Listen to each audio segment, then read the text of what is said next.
Кризата силно ги тресе јавните предпријатија и тие повеќе не вработуваат, изјави председателот на Асоцијацијата на јавни предпријатија Атком Пеце Милески. Во ниту едно јавно предпријатие нема зголемена бројка на вработени од она што е за задоволување на оптималните потреби за функционирање нормално на предпријатието. Констатацијата на ниво на асоцијација ја потврдува и од Штипски ИСАР, каде од лани бројот на вработени е намален за 20.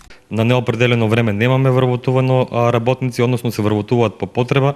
Дали некој ќе оди во пензија или некој работник се откажал од своето работно место, вработуваме на определено време работници, на 3, 4 или 5 месеци неопределено време, согласно нашите потреби. Освен на вработување во некогаш моќните предпријатија, сега се штеди на се.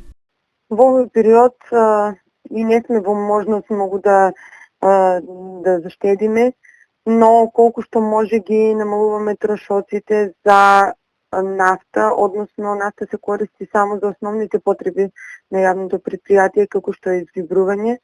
За електрична енергија се приклучени само бунарите, за да има редовно водоснабдување во целата општина, а штедењето го сведуваме на тоа што во моментот не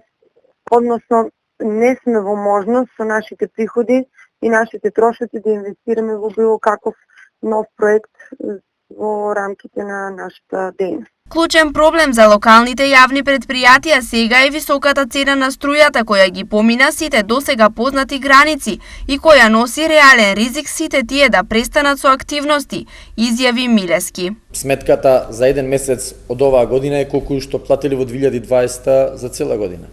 Во Прилеп по 7,5-8 милиони денари за електрична енергија, Гевгелија слично, Штип веќе и таму е многу сериозна ситуацијата. И во помалите градови исто, во Радовиш, во Виница, Кочани го кажавме, значи секаде имаме голем проблем.